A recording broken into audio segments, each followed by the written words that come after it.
ఈరోజు ఎంతమంది జీవితాల్లో క్రీస్తుని జీవింపచేస్తున్నారో ప్రశ్నించుకోండి.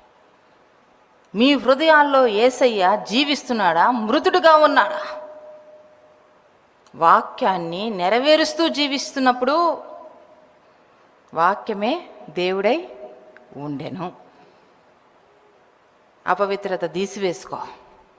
నాకొద్దు ప్రభా, అపవిత్రతను తొలగించుకుంటా. నీలో యేసయ్య జీవిస్తున్నాడు. అబద్ధమాడే నాలుకను తొలగించుకో. లేని వార్తలు పుట్టించే నాలుకను తొలగించుకో. క్రీస్తు నీలో జీవిస్తున్నాడు.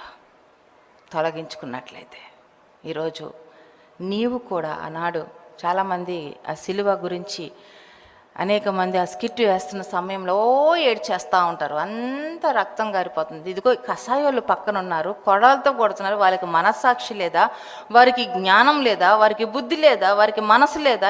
అలా కొడుతున్నారేంటి యేసయ్యని పట్టుకొని? అలా చిత్రహింసలు పెడుతున్నారేంటి? అంత రక్తం కారిపోతున్నా కూడా వీళ్ళకి మనసు కరిగిపోవడం లేదేమిటి అని చెప్పి బాగా ఏడ్చేస్తూ ఉంటారు. పక్కన వాళ్ళ మీద కోపపడతా ఉంటారు. ఎవరు?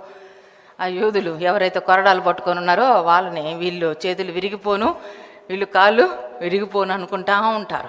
కానీ నీ జీవితంలో యేసయ్యని పరిచయం చేసుకున్న తర్వాత నీవు కూడా బహాటముగా దేవుణ్ణి సిలువకు అప్పచెప్పడం లేదా? ఆయన గాయాలని రేపడం లేదా?